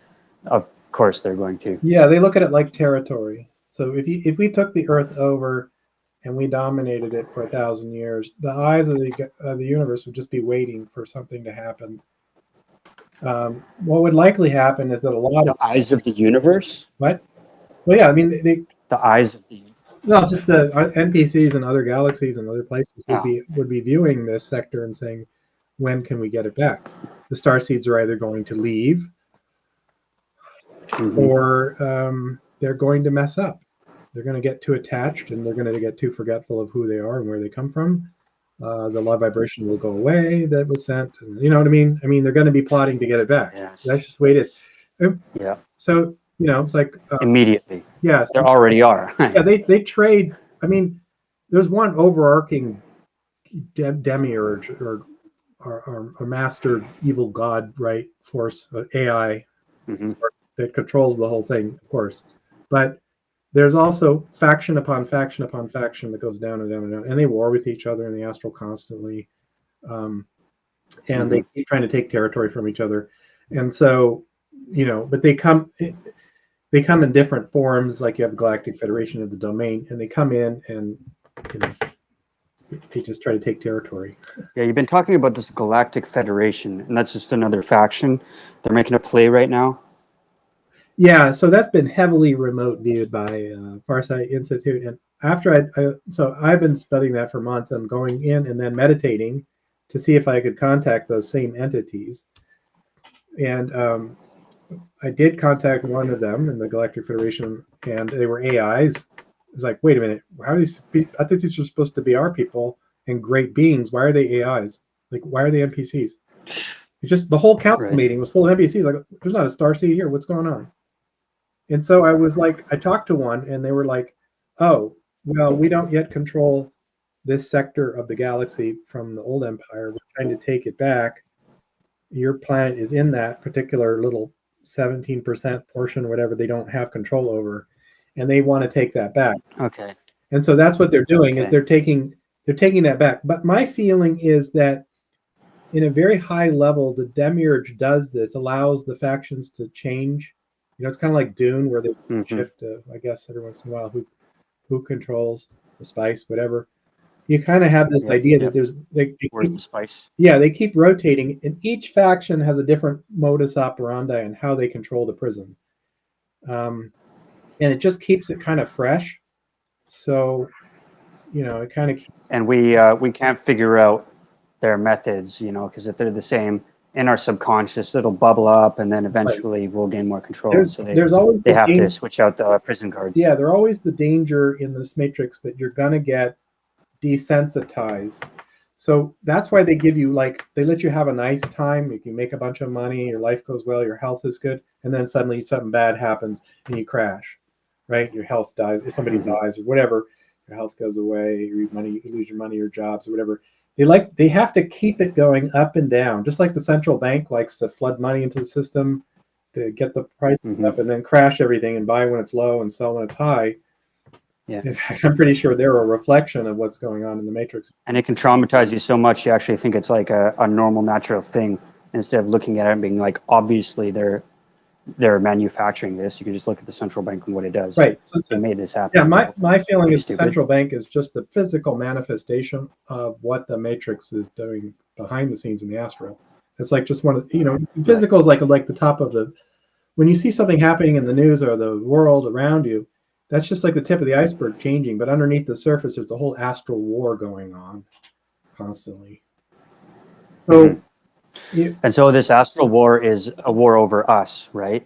Yeah. And I kind of wanted to just kind of cement something right now, and 𝗓𝘁𝗶𝘁𝗶, right? We're the 𝗓𝘁𝗶. Yeah. But before that, so like one thing I really don't get is like we were talking about the Matrix and stuff like that, and I just really want to get this cemented in because I need to know, is the Matrix this Earth system, our solar system, and then all of the galaxies and outside our hologram, or is our entire universe with trillions of different planets that stretches to infinity? Yes. That is the Matrix. Yes. And Matrix is in this infinity. Yes. The entire physical universe is a construct. It's a matrix. It's a prism. It was the ether itself is actually. Because I was thinking like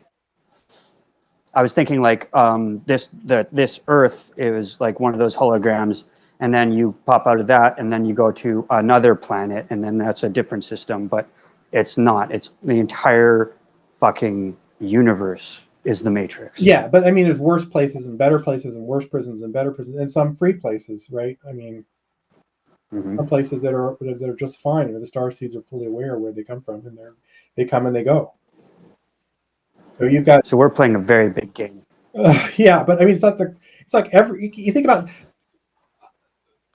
Reality's been around forever. We're just late in the game. You see, I mean, we're coming in at a very late point in the game. That's not even the right way to think of it, because time's not even linear, really, in the ultimate sense. But do you understand kind of where I'm going? We're late in the game. So what you see is like a Googleplex of galaxies, a crazy amount of numbers of planets and stars. But you have to realize you're looking at eternity for all this stuff to play out. So it's going to look really big when you look at it. Yeah, but it doesn't mean it's all evil. It's just this is the realm of limitation. The Earth is of the entire universe, is one of the worst places you can be at this moment. But it doesn't mean it's going to stay that way. It just happens to be in one of the worst phases it can possibly be in. So you could think about it as a simulation within a simulation. And then who knows how many layers are, but Earth is especially bad. Yeah.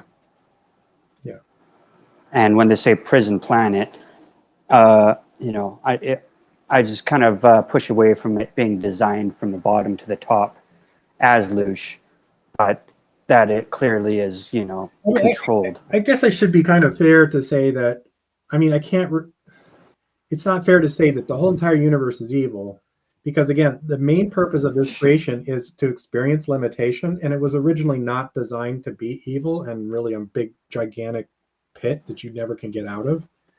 That's just happened to large portions of it, but it doesn't mean, I know for a fact that that's happened to an entire galaxy and to most of this galaxy, but it doesn't mean that it's happened in every galaxy. I cannot say that for certain. My feeling is no, not every galaxy in the star system it's still okay. It's still like not bad. But, so you could have like infinite amount of wealth, technology, be immortal, and still only be able to jump 3 feet in the air, and that's your limitations, right? There's a lot of ways it's implemented, and we just don't know how it's implemented in other galaxies that are outside of it. Yeah, it's that separation. So everything's made from the true substance of source or sot or whatever true material, and then this universe and everything's so it's basically the astral universe and physical universe are the same. But what they did in this universe is they filled it with a bunch of ether, so it locks everything in, makes it very solid. So it does. But everything starts with thoughts. thoughts become reality, right? So thoughts take the form to direct the substance, and this manifests immediately in the astral. You have a thought, it manifests in the astral immediately. In this world, it takes a long time because they put in all this ether and made it look like it's very, distances are very great and everything. So they made it very big and slow on purpose. But that's just to experience limitation. They said, well, what if you slowed everything down and made really far apart? You know, it was like that kind of an experiment. Made it really dense. Yeah. Super, super dense.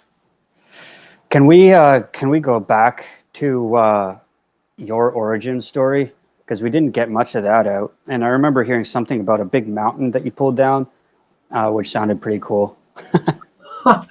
Oh, yeah. Well, you know, they tried to kill me so many times. Like, I was in college and this this demon, this big, like 8-foot tall cat-like creature, just it was a gray. It's like a gray, but it was very cat-like in its appearance. I mean, like in its, I don't know. Yeah, they're all chimeras. Yeah, but it was trying to kill me, and I chanted some mantra because that was what I was into at the time, and it just freaked out and disappeared. But it was shaking the whole room, shook. And then, like a couple days later, I'm sitting there studying, and suddenly I'm looking at the wall, and the sconce on the wall is vibrating. You know, nothing else in the room, just these things like vibrating and shaking the room, the wall there, and and then I see the wavy lines pass through the wall and into the center of my chest and try to like mess up my heart, like having a heart attack. And I run out of the room. They tried all kinds of stuff like that. Variations kill me. They were trying to kill me. And then yeah, so somehow I got to be known as running into. I got in a situation where I was in Quito, Ecuador on a business trip, and I went to one of the officers of the corporation's house, and I saw ghosts everywhere. And I said, this is freaking me out. You know, you have ghosts everywhere. And they said, what do you mean? The weird things happen in the house, they told me. I said, yeah, this place is filled with ghosts. There's like must be 100 in here. And they're all freaking out. All these. And so we went to this like witch doctor in town. And I hired the witch doctor for like $150. She looked like some lady out of like The Exorcist, right? She's like that. It's a big payday. It was funny. Only spoke Spanish, but anyway, we went back to the house. I was a little nervous because these ghosts are making me nervous. I shouldn't. I'm not as nervous now, but I used to, it kind of upset me back then.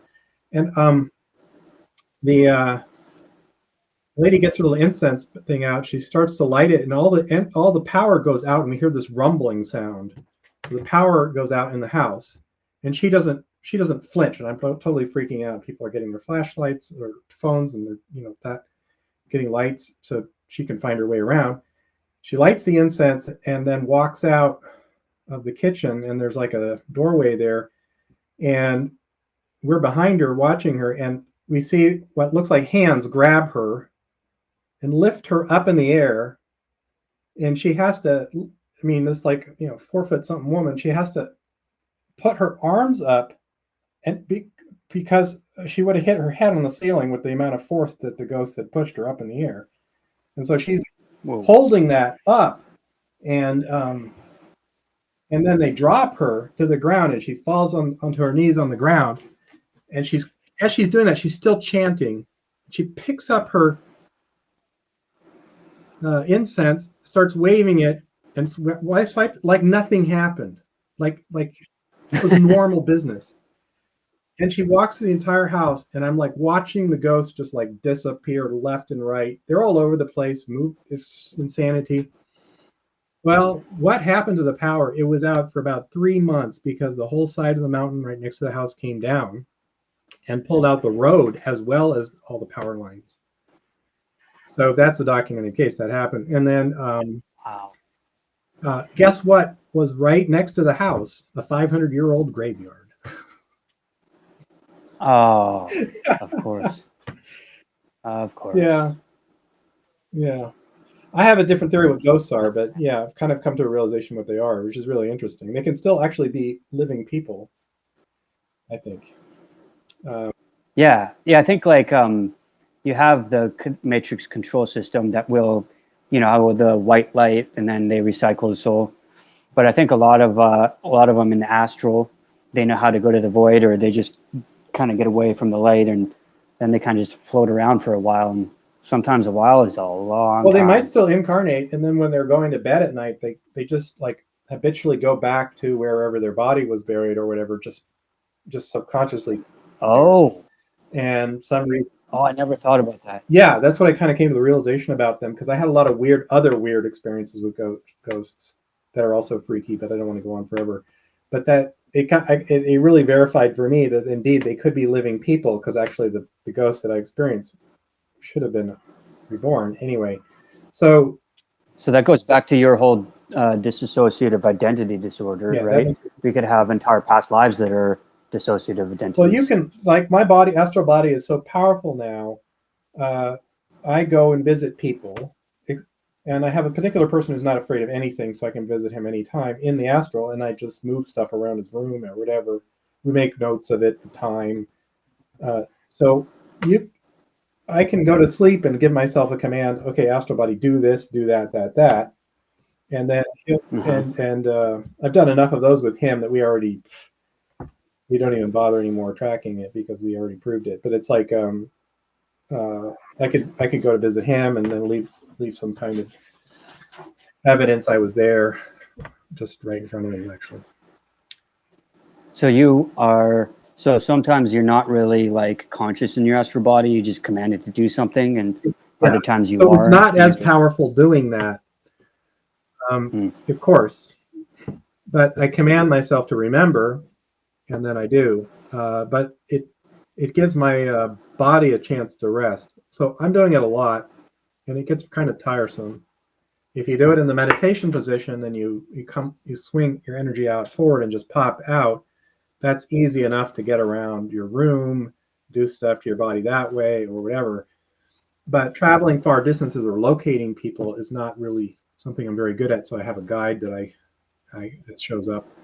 And if we need to do something complex, I always have the guide with me. But yeah, everybody talks about guides. I'm always kind of really skeptical. Yeah, me too. One just kind of showed up, like, "Hey, I'm here to help you. Fuck off." Let's say. Well, yeah. So the guides you meet in the death traps are all just, don't trust them at all. Those are devious people. Those are just yourself in the or worse than that. They could be some dark entity, an NPC appearing. But they're usually just showing you, it's a mirror box, really. It's an astral mirror. Yeah. And they're showing you, when you feel that divine love and you think you met God, well, they just reflected your source energy back at you. That's all they did to get that to happen. So that's the death trap thing, too. It's all integrated, the whole death trap and all the stuff they do to us. It's all part of the same system. So it's all part of the same system. And it's a fucking huge system. Yeah. And so, okay, so you have this new revelatory information, and obviously you have to ask the question about, you know, like, did they give you a time frame for when the energy to come, and when that's going to happen? Obviously not. No, but time frames are, see, the problem with time frames is their main advantage is they're unpredictable, right? I mean, that's one of our main advantages. We just don't use it. Our ability to be spontaneous and unpredictable is so powerful, you have no idea. I mean, you can go in, an NPC has rehearsed meeting you and rehearsed exactly what you're going to say, and has rehearsed the responses before you meet with them, almost always. And you walk in there and you suddenly start being kind of crazy and going off script. What are they going to do? They're just, you know, they're integrated selves. They can see in the astral, they can read your mind, they can do all this stuff, but they can't go off script. Not easily. That makes a lot of sense, you know. That actually clarifies a lot of the encounters I've had when I'm just like, well, fuck it, let's do this. And then they're screwed. They need to keep a tight cork on every starseed. I mean, like keep wrapped up so tight and strangled so hard where they can't handle it. And think about that. How many times in your life have you felt that way? That you feel like you're strangled or somehow contained. You might be so old, you're just used to it. But you know that feeling. You know that there's something wrong there, that you're being constrained somehow. And they just that's like a major focus of theirs, is to constrain everybody. Constrain the starseeds to be just conforming to what is expected of them. Yeah, because they have a big storyline, and we are manifesting reality. Like, we are not, like, this reality wasn't created with source and then like self-operating, like you're telling before. Like, this reality needs us to constantly be able to create it. Mm-hmm. And with like very, very, like, I've heard high level meditators, when they get to like fourth path, a couple of them, and they're talking about like just watching a thought stream of intentions and actions just streaming out of their subconscious mind, right? Mm-hmm. Yeah. And if we are able to integrate ourselves into our unconscious, which is our astral, and then even deeper into our mind, and even deeper into our causal, and actually have those bodies, then we'll not only be able to perceive those intentions, but stop them and then redirect them or put new ones out, and then be able to start like, oh, I can just start doing this and that. I mean, and then what you're talking about is all you really need to do is to relax, you know. And I don't know if you've ever done neurofeedback before. Yeah. Have you? Like what exactly? So neurofeedback is brainwave entrainment, and so you take an EEG. No. No, I've been doing that for a while. It has many uses. You know, you can do. They use it for like, you know, attention issues or other things. Okay. But one of them is called alpha theta, and it's the most powerful protocol that was invented that you can use the platform of neurofeedback to do. So basically, you put an electrode on the back of your head, in the parietal lobe, just like at the crown of your head at the back. Mm-hmm. There's other places you can put it, but so you slap it there, and then you run the protocol, and it works. It doesn't zap you or anything like that. It's not one of those zapping technologies. What it does is that it will actually give feedback that will reinforce a certain brain state. And so the alpha theta protocol, it rewards alpha, 8 to 12 hertz, and theta, 4 to 8 or 4 to 7-ish at the same time. And that gives your brain the ability to actually dip down into theta. And so you can actually see on the chart how many times you dip down into theta.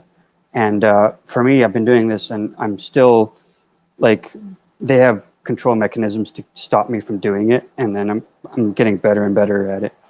And then when I actually do it, then there's a big process. Like, a really good alpha theta session is when the theta waves, the power of the theta, which is the deep unconscious state of your mind, goes up above the alpha, and the alpha goes down in power, and they call that crossover, when the theta crosses over the alpha and becomes more powerful. And I have, like, then they say like a really good, a decent therapeutic dose, they call it, you know, a decent amount of time is like at least 3 minutes in theta state. And I'm getting like in a few seconds here and there, where I can stand to have this kind of unconscious material resurfacing. And I'm going to start going at it again, because that's the only way. That's the state of mind where the conscious and the unconscious meet. Yeah. And that's where integration happens. That's where your powers come back and all that. Mm-hmm. Right. Yeah, so you're saying so about dates and times. Of course, I just never finished that. Is, of course, you can't. Oh, sorry about that. They would love to have a dated time. The moment that I could think of a date and time for something to happen, the whole demiurge is going to hear that and plan accordingly. You know what I'm saying? Right. Okay. I mean, some of it's beyond their comprehension what's happening, but they do understand dates and times, and then they'll just counter it. Okay. So it has to be. It's not like it has to be spontaneous for it to work. There's nothing. It has to come out of nowhere. The only thing the demiurge does not know about is what goes on outside the matrix, unless somebody inside connected to the outside tells them. But that's understood. Right. That and so that also means that there's the entities outside the matrix can they have input control mechanisms. Yeah, I mean, to some degree, there's certain, again, it's the sleeping starseeds that are only real limitation to doing anything to the matrix that we want. It's the ones that are still asleep that are causing, that prevent the people outside the matrix from just doing whatever they want. Everybody's a god. And when everybody's a god, no one's above anybody. So how do you deal with that? If they want to be in the matrix and they want to be asleep, what do you do? You know that it's messed up situation, but what do you do? It's hard to work around. But there are workarounds. Right. There are ways to, those people who are ready to accept a higher vibration, we can make it so that they do get the higher vibration. And that not affect, you know what I mean? That's what I think that they should be doing. That's what it appears that they're doing. And that's why they're doing it that way, I think, with the vibration insertion instead of some kind of forceful change in the matrix. They're just taking a vibration. Okay. You can choose to accept it or not, kind of a thing.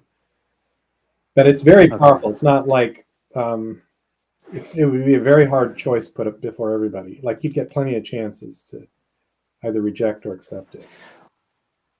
Well, this goes back to like what you were experiencing before about the whole cataclysm thing, right? And then I mentioned that in my listening and reading about abductees, and it constantly comes up that we have these catastrophes. They show us this catastrophe. There's going to be this thing happening, and now we have this pole shift, and everyone's going to die. We're going to have tsunamis and typhoons and fear and fear and fear and fear, and avoid that. That's bad. It's bad. It's bad. You know what I mean? And after hearing your talking, then this makes a lot of sense. It's like, this is bad. You want to be away from it. You want to get yourself away from it. And if you feel anything, you want to reject it, at least at the core of it, because that's what you'll do if you've been conditioning yourself that this is really, really bad for a long time. And then subconsciously is done because they take you on the ships and then they show you these hallucinations or they show you these visions that they do technologically, and then they erase your memory. And then, great, that's in your subconscious now. Yeah, so who the operators were of the ship and what their real intentions were, still unclear to me.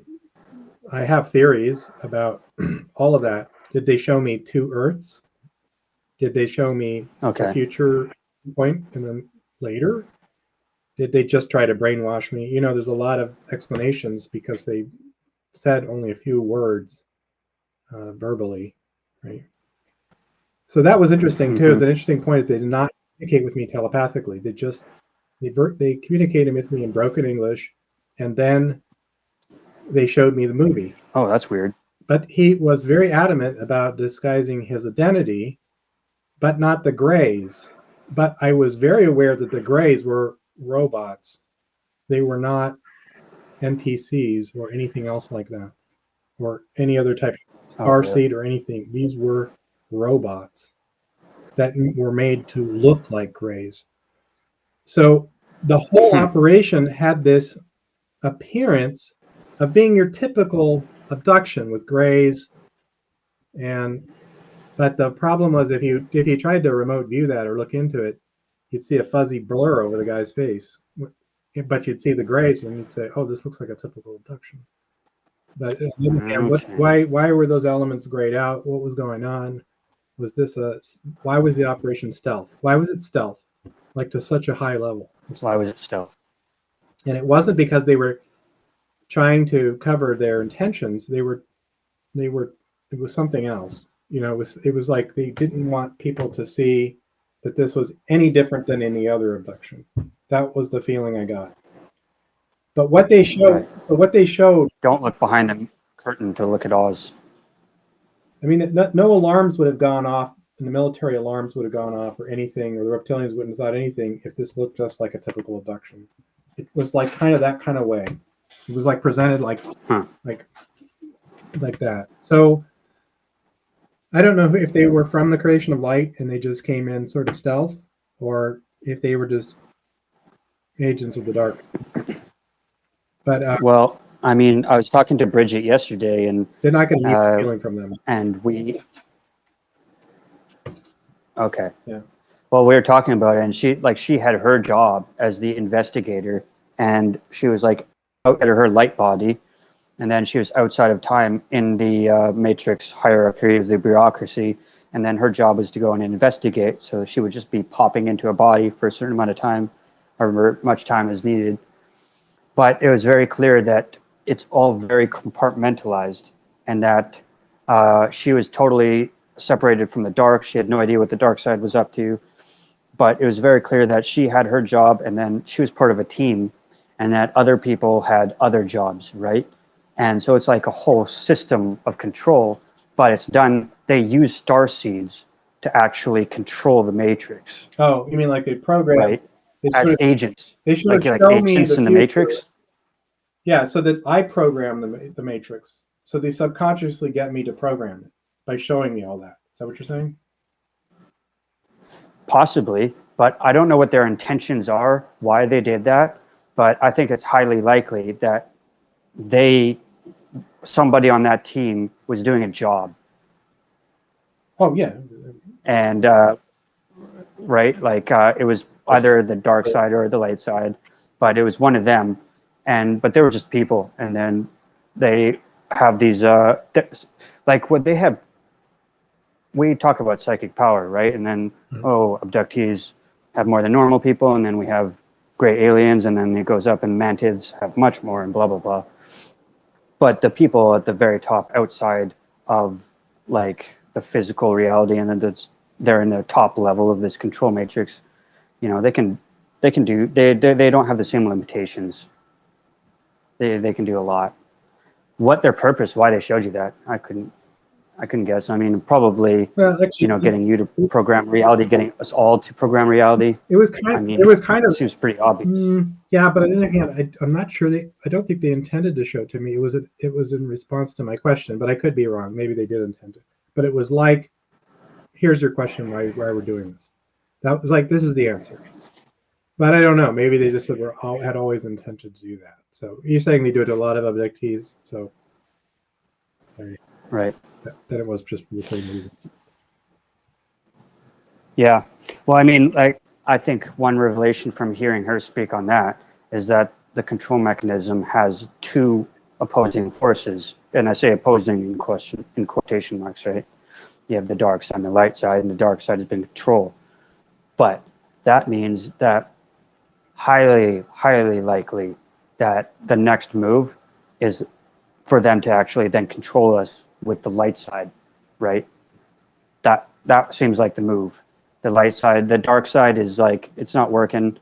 You know, we're going to get this energy and stuff like that. Yeah. And if I were them, I would use that energy and then be imposters.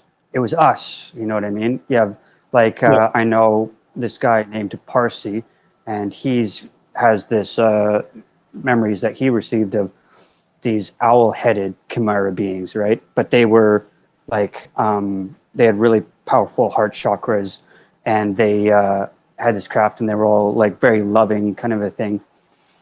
And they were part of the NHI light faction, right? But they've been holding back on the outback, I think, because it's been the dark side, you know, and then they want their loose. Who knows how that works? But you said there's lots of factions. Yeah. But I'd be very suspicious right now is when that happens. My suspicion is that we're going to get this upgrade in energy, but we're going to get imposters. And they're going to make that's the move. I mean, it's so obvious to me. Yeah. Well, that's the idea of changing of the guard, is they know the old system is too dark and people are fed up.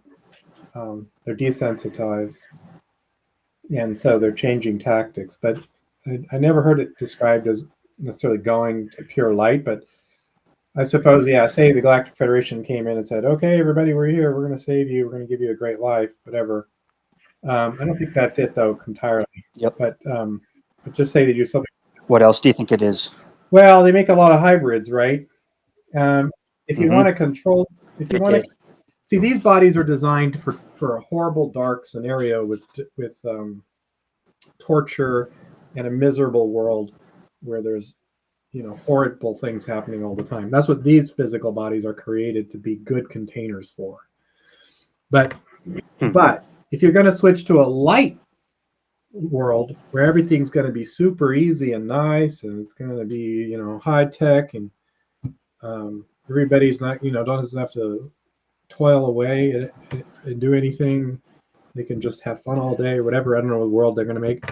But then you might need to change the bodies to be something else that would still be well, that would be trapped, but not in a dark way, but in a light way. They'd be trapped.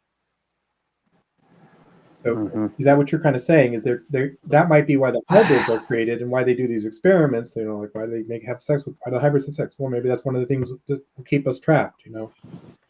So yeah, I mean, could be very careful to be deceived on every direction, because this matrix has had a very long time to figure out how to deceive us for a long time. Yeah. Okay. I don't mean to make that sound really horrible and hopeless, but I was shown information. Lay it on thick, man. I was shown information. I can handle anything as long as it's the truth. I was shown something that would defeat both the light and the dark last week, and again, before this call. And I was finally convinced 5 minutes before this call that it would do the job. So I've seen some now. I've shown this frequency they want to bring in. It should destroy everything, without necessarily destroying the planet. It won't destroy the planet. The planet won't be destroyed. It just, the NPCs will be powerless.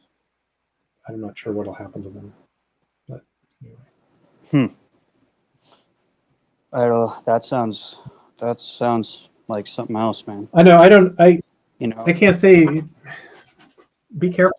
And I'm not saying as far as believability or anything. The reason the astral world is also a big. If you can start astral projecting, that's also a big. That can be a big trap as well, because it's kind of cool to have all that power. I just don't trust anything in this matrix. I think it just eventually catches you and tries to recapture you, because that's how it's been my whole life. I mean, every time I get something good, something bad happens, or somehow I get ensnared or whatever. So my whole thing is why I wrote the Kriya book is just get out.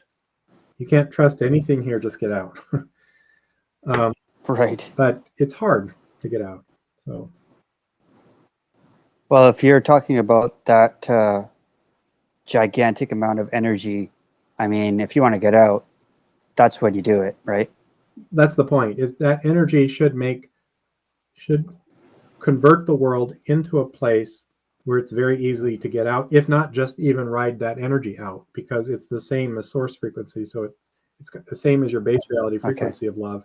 So you should be able to meditate on that frequency and get out just with that. But we'll see. I mean, if that's enough or not.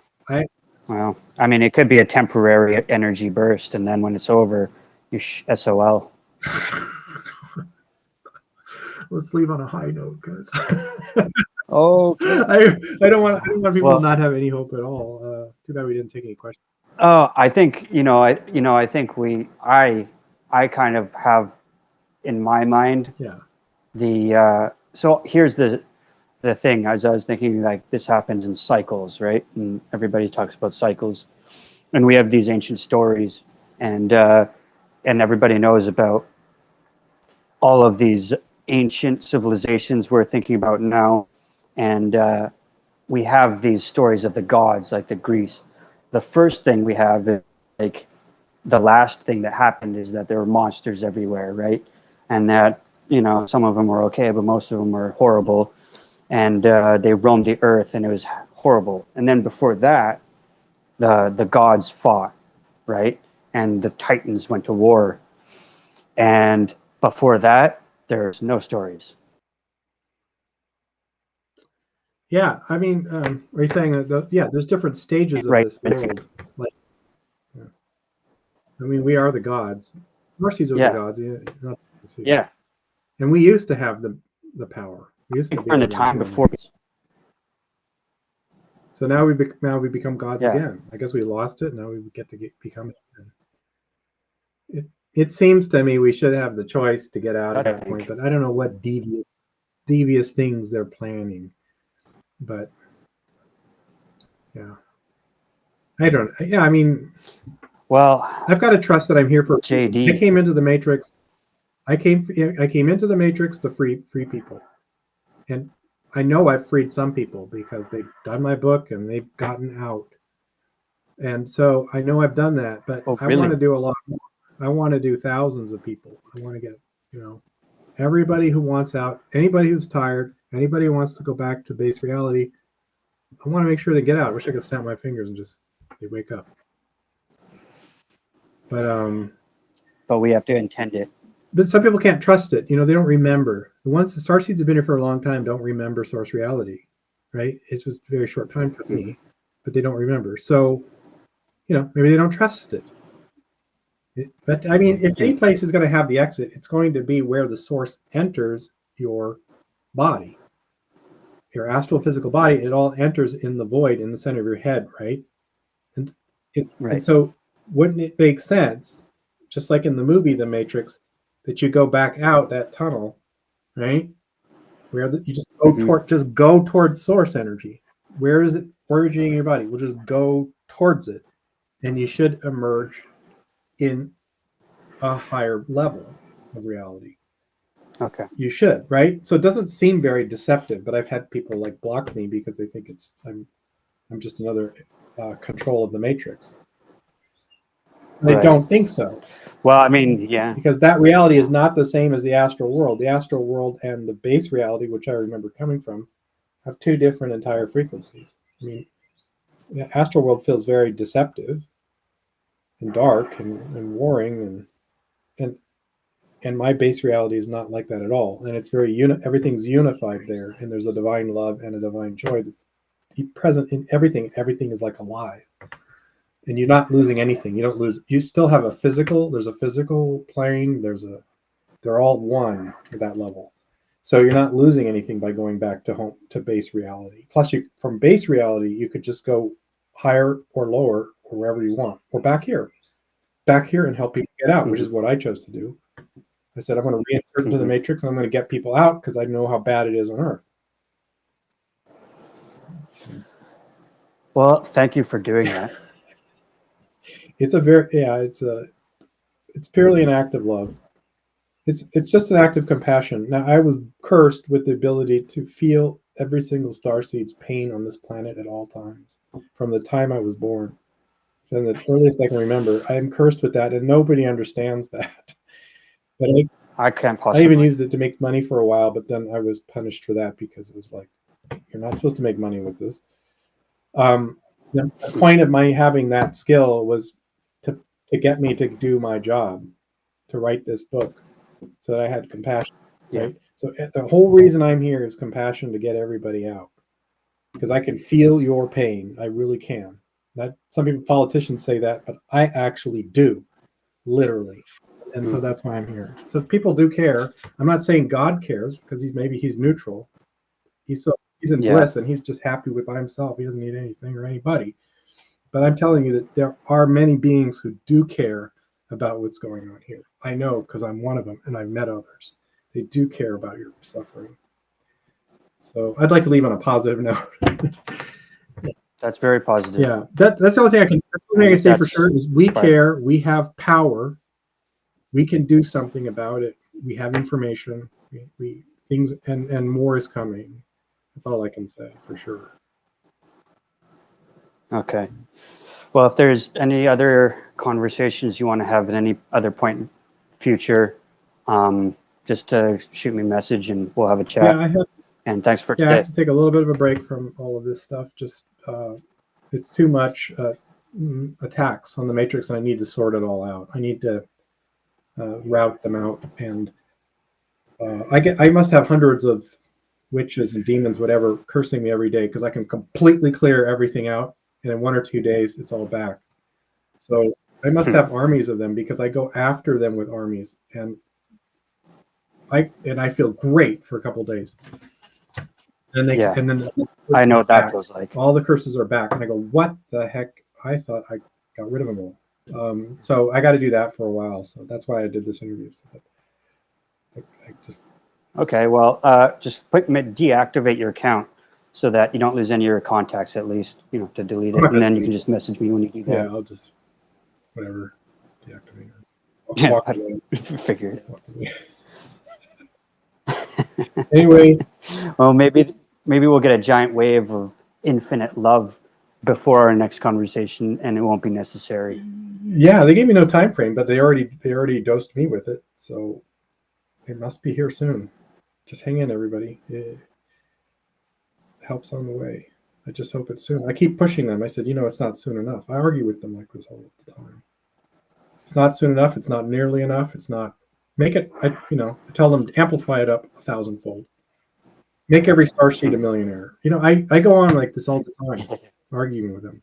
Yeah. I don't know if they hear what they're doing about it because they don't always feedback, but that's what I'm doing anyway, putting that out there. Take care, guys. Bless you all, and good luck. And I hope everybody is a little more hopeful after this. Well, I am, for sure. Good. Thank you for doing the interview. It's going to help me be able to move on. Thank you. Okay. All right. Bye. Bye, everyone. Bye. Anyone else wants to come up and speak or say anything can go send a thingamajig now. If not, I'll close out the space. I don't know if anyone had like a comment or they had their own thoughts. I don't know how long any of you guys were listening. Yeah, I think I'm just going to close it up. Thank you, everyone.